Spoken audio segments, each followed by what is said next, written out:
Pues buenos días a todos. Soy Andreas Luca, para los que no me conozcáis. Y para continuar con la serie de predicaciones que estamos haciendo, vamos a hablar de las diferentes transiciones de la vida. En esta ocasión, Dani y Joaquín me han pedido que hable una de las transiciones más desconocidas, la transición de estudiante a trabajador, de universitario a tu primer empleo, del grado medio al grado superior a tu primer trabajo. Y como se ha repetido a lo largo de la serie, aunque sea un tema muy concreto, las enseñanzas de la palabra de Dios aplican a todos nosotros en cualquier momento. Recuerdo, en mi etapa universitaria, plantearme cómo sería mi futuro. Y en una conversación con un buen amigo, le decía que yo esperaba que por lo menos, después de graduarme, que mi primer sueldo llegara a 3.000 euros. Mi amigo se reía de mí, igual que vosotros. Y después de unos años, cuando me contrataron y recibí mi primer empleo, tenía razón. Mi sueldo tenía un 3, pero no era de 3.000, era de 1.300. Digo esto como una de las muchas expectativas que tenemos cuando terminamos la universidad. Una vez terminas los estudios, hay más cambios de los que realmente te planteas. Cuando terminé la uni, cuando me gradué, empecé a colaborar con grupos bíblicos graduados, una institución cristiana que se encarga de dar recursos a los profesionales. Y particularmente estuve involucrado en un proyecto que se llama Transitio, que se enfocaba en los jóvenes que se acababan de graduar. Y ahí me di cuenta de la cantidad de cambios que no nos planteamos y que esta época puede pasar infravalorada, pero nos trae muchísimas decisiones que tenemos que tomar. Entre los 22 y los 30 años, algunos encuentran trabajo después de la universidad, pero muchos otros no. Otros se mudan a otro país o a otra ciudad para buscar un máster o para encontrar una nueva experiencia laboral, con todo lo que eso implica, cambiarte de país, cambiarte de cultura. Otros descubren que todo lo que han estudiado les ha llevado a un trabajo que no les gusta. Y hay quienes aman tanto su trabajo que se enfocan totalmente en él y se olvidan de las otras áreas de su vida. Hay quien tiene el privilegio de casarse en este tiempo y algunos incluso de tener hijos. Y es muy probable que en estos años te independices y para algunos privilegiados incluso te hipoteques.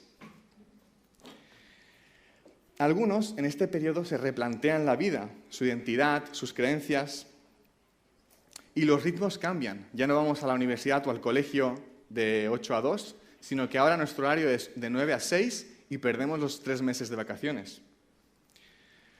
También, al empezar a trabajar, cambiamos nuestras amistades. Nosotros hemos hecho amigos durante nuestra etapa universitaria y ahora en el trabajo conocemos a gente nueva. Y puede ser que no seas tú quien está pasando por esta etapa, pero sí que tu hijo, tu hija, tu nieto, tu nieta o quizá tu hermano o tu hermana mayor. Y una cosa que no nos damos cuenta es que desde los 16 a los 18 años vas a decidir, en la mayoría de casos, en qué sector vas a pasar los próximos 45 años de tu vida, 8 horas al día, tu lugar de trabajo.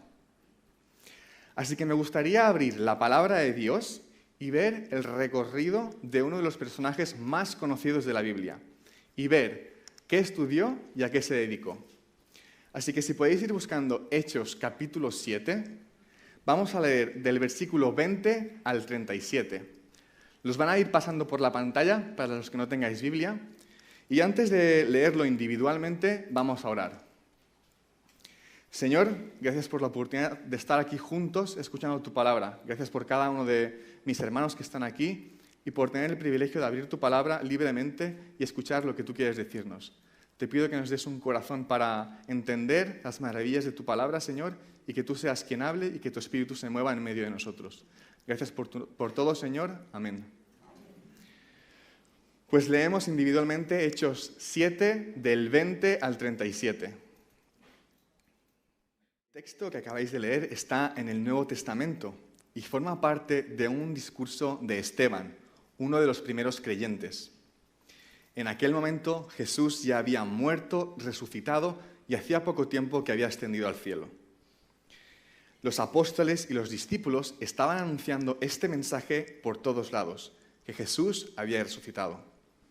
Pero este mensaje molestó mucho a los líderes judíos de la época, porque no aceptaban quién era Jesús ni lo que había hecho. Por eso acusan a Esteban de mentiroso y lo llevan a juicio. Allí, Esteban se defendió explicando que todo lo que Jesús hizo fue cumplir lo que el Antiguo Testamento había anunciado.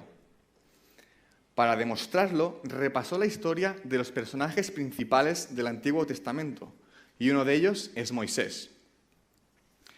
Esteban nos divide la vida de Moisés en 3 bloques de 40 años. 40 años como príncipe en Egipto, 40 años como pastor de ovejas en Madián y 40 años como líder y guía del pueblo de Dios en el desierto hasta la tierra prometida. Moody, un teólogo conocido, dijo que Moisés pasó sus primeros 40 años pensándose que era alguien. Luego pasó los siguientes 40 años pensándose que no era nadie. Y finalmente pasó los últimos 40 años viendo lo que Dios puede hacer con un don nadie. Estoy seguro que cada uno de nosotros está en una de esas 3 etapas. Quizá te crees alguien, quizá te sientes que eres nadie, o quizá estás disfrutando de lo que Dios está haciendo a través de ti.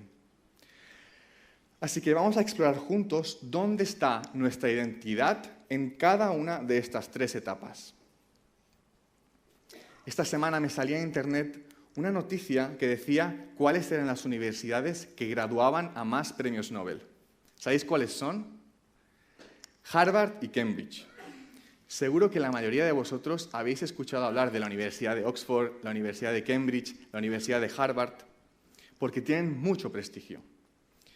Y aunque estas universidades no existían en la época de Moisés, Moisés estudió en su equivalente.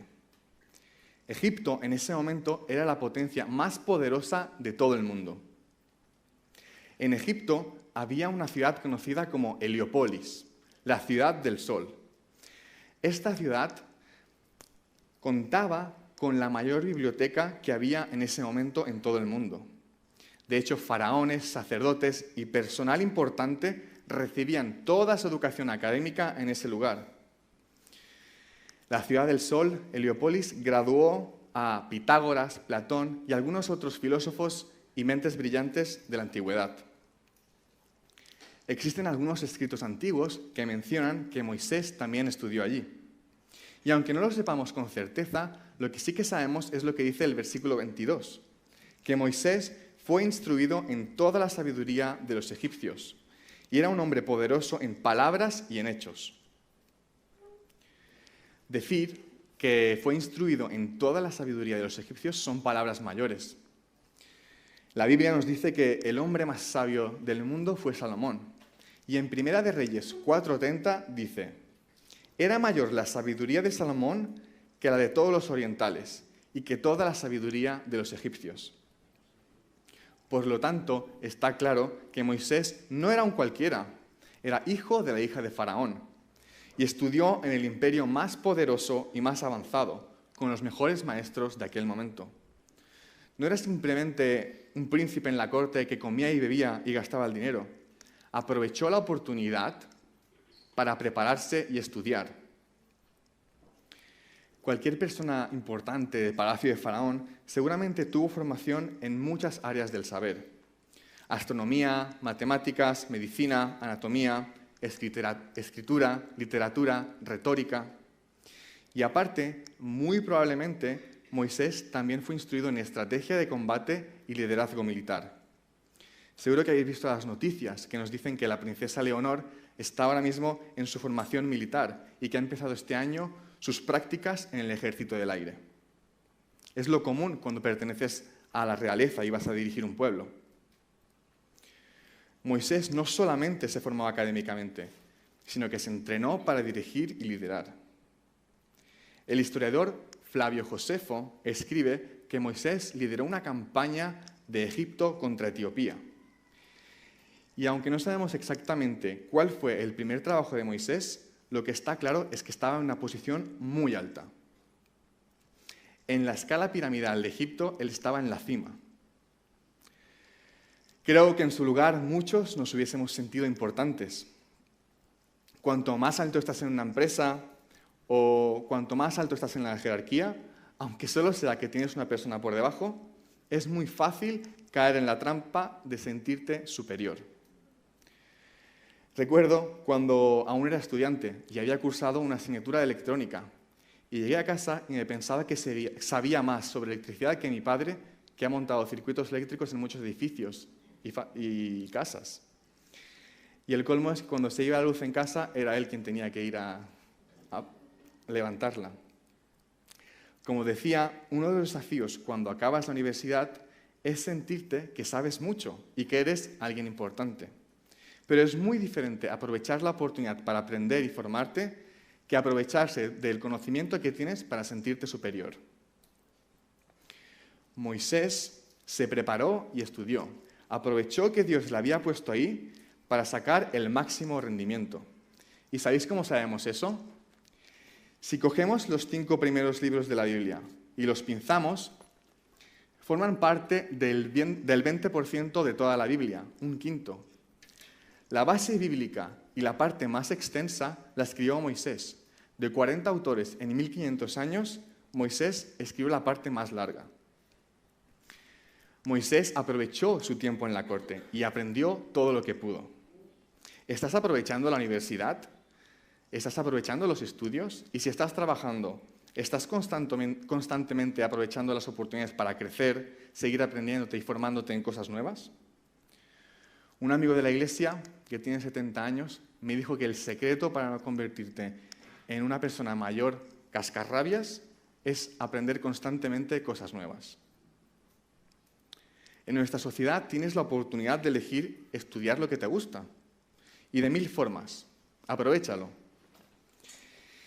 Y si has terminado los estudios, no caigas en la comodidad de pensar que ya sabes todo y sigue formándote y aprendiendo, reciclándote.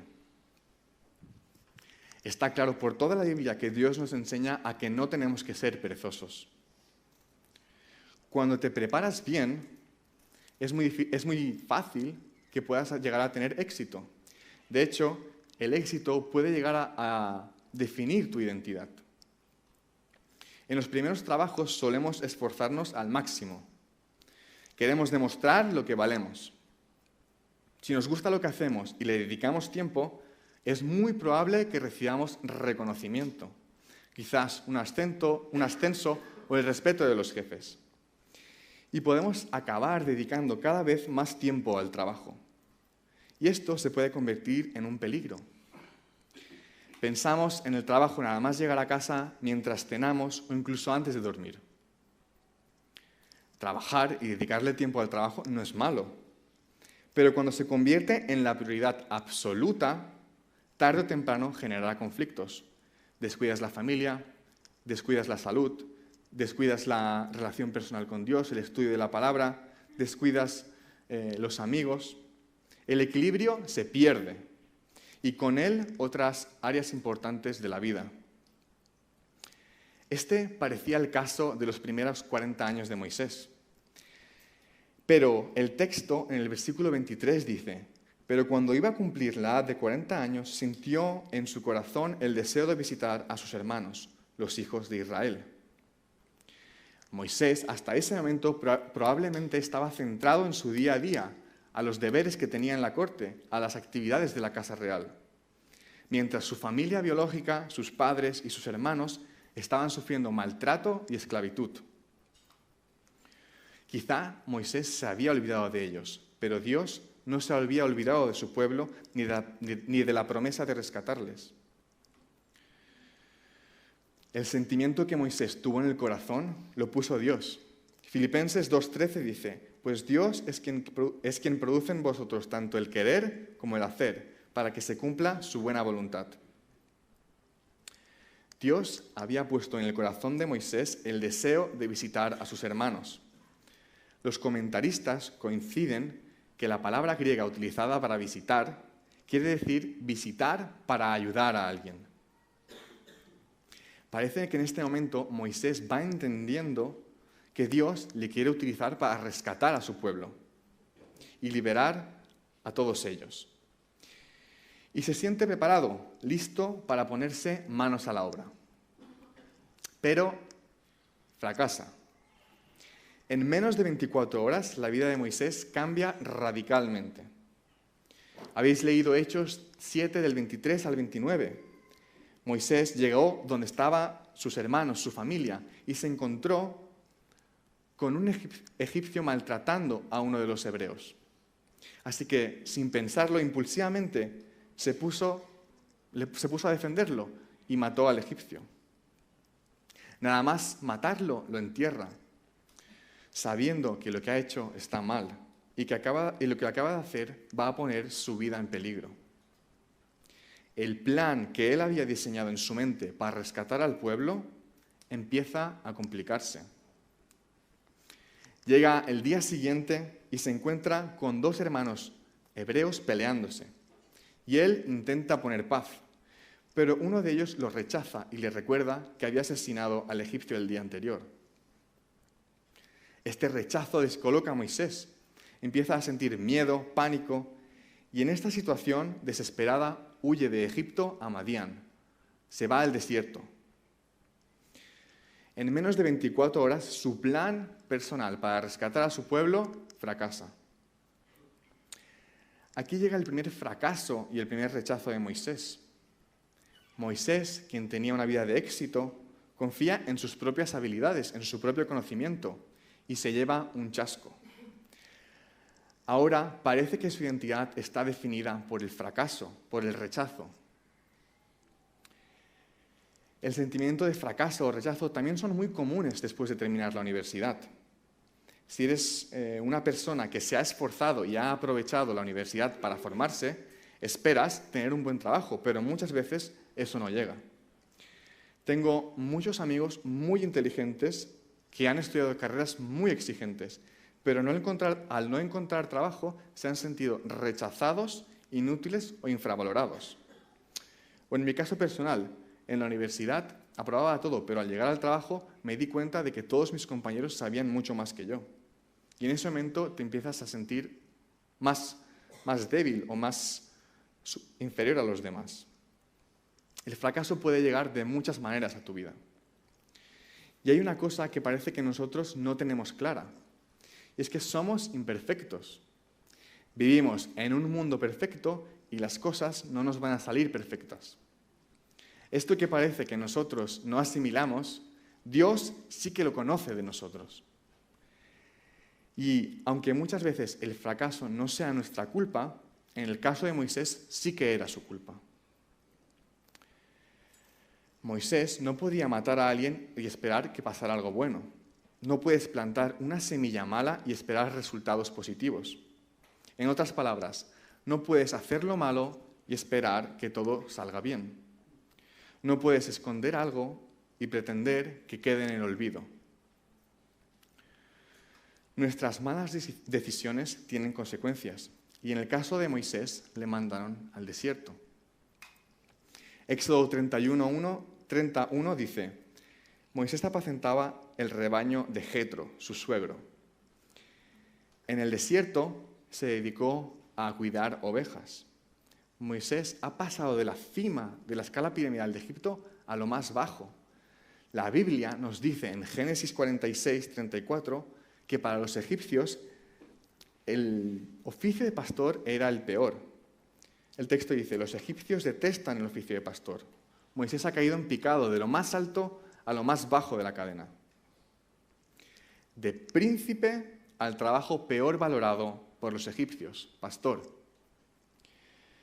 Moisés se pensaba que estaba preparado, que con sus propios medios él podía liberar a Israel. Intentó iniciar el plan de rescate sin contar con Dios y fracasó.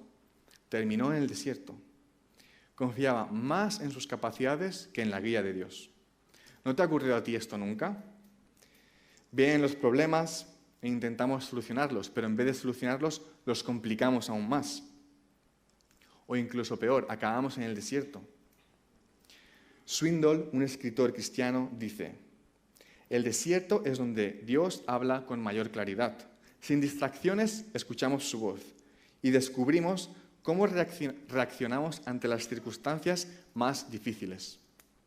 El desierto, aunque es duro, se convierte en un lugar de aprendizaje y de transformación. La semana pasada compartí con un grupo de personas de la iglesia el texto sobre el cual iba a hablar hoy. Y cuando repasábamos los diferentes eventos de la vida de Moisés, una persona preguntó: ¿quién debió ser su psicólogo? Una pregunta muy legítima. Tras tantos cambios de arriba a abajo, Moisés tenía que estar desesperado. Cuando estaba en Egipto, se podría haber dejado llevar por la idea de que él era una persona exitosa y que sus logros se debían únicamente a sus capacidades, que su identidad dependía de sus éxitos.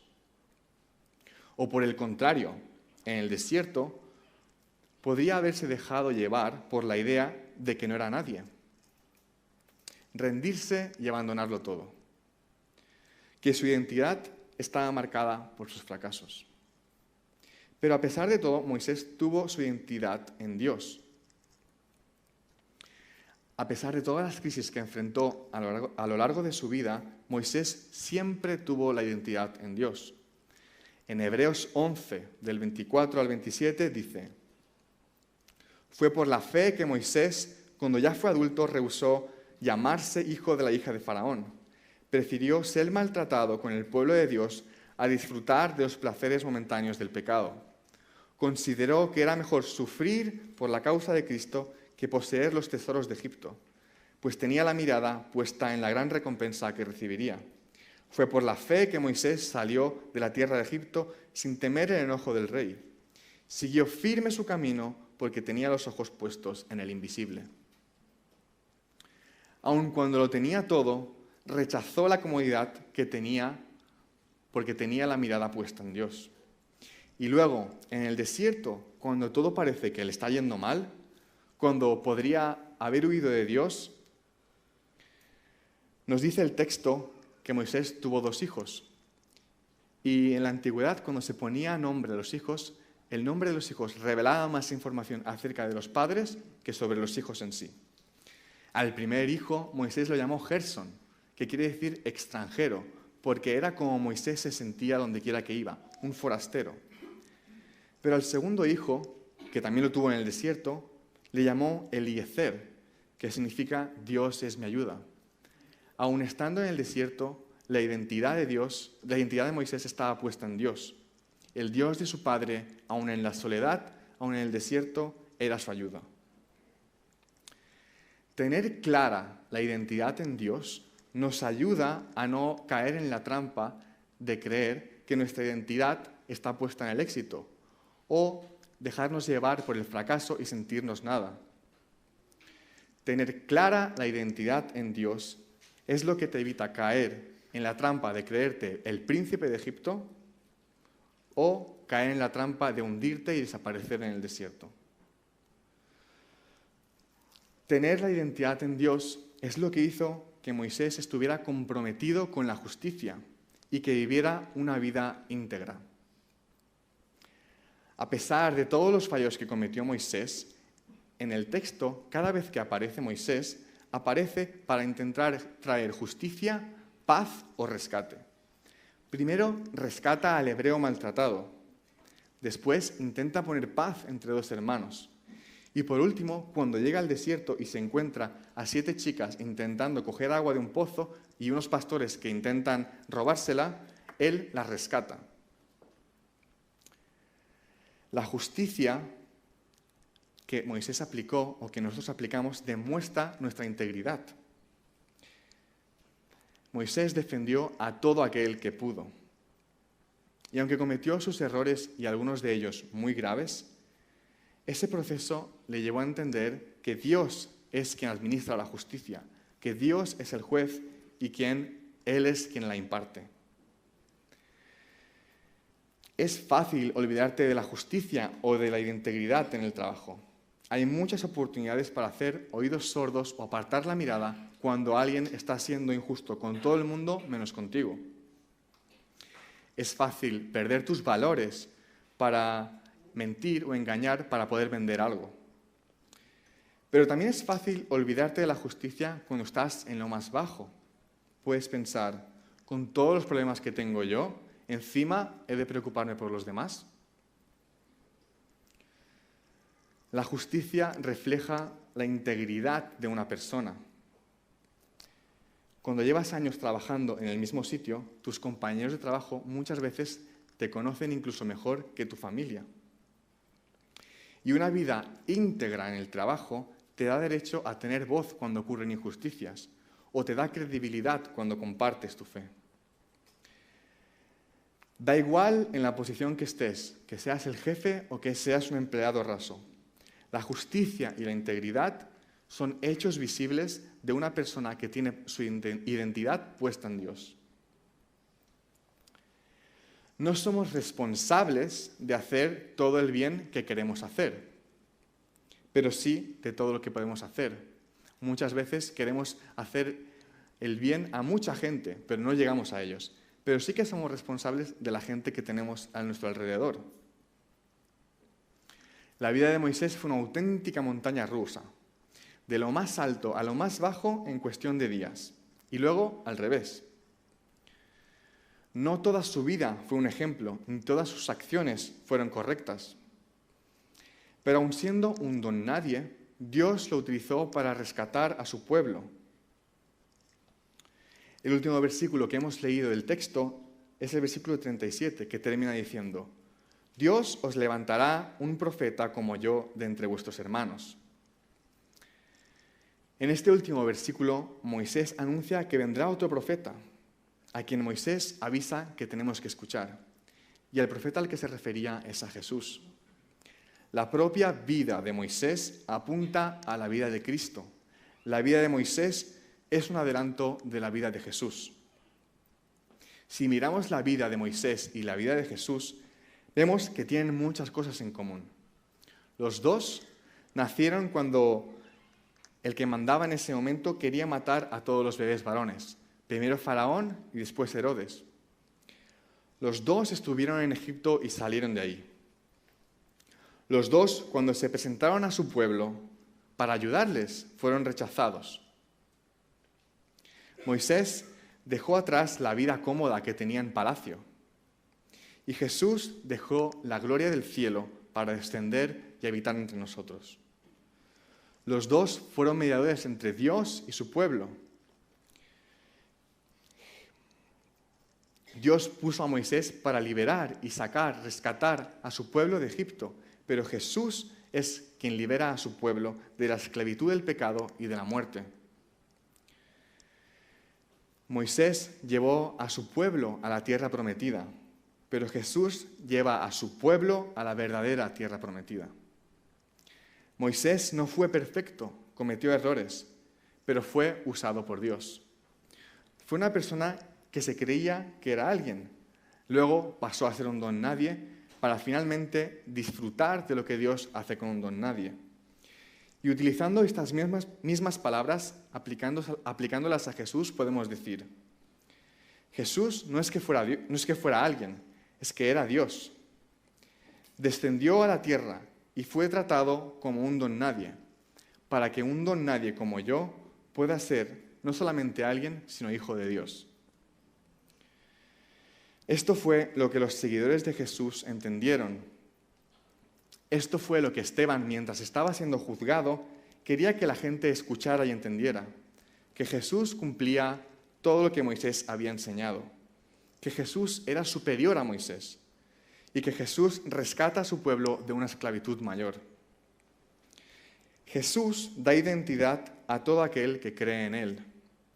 Identidad que no depende de tus estudios ni de tu éxito. Una identidad que no está definida por el fracaso ni el rechazo. Una identidad que te permite ser íntegro y justo en el lugar donde estás. Y esa identidad te da un mensaje que tienes que compartir donde quiera que estés. Amén.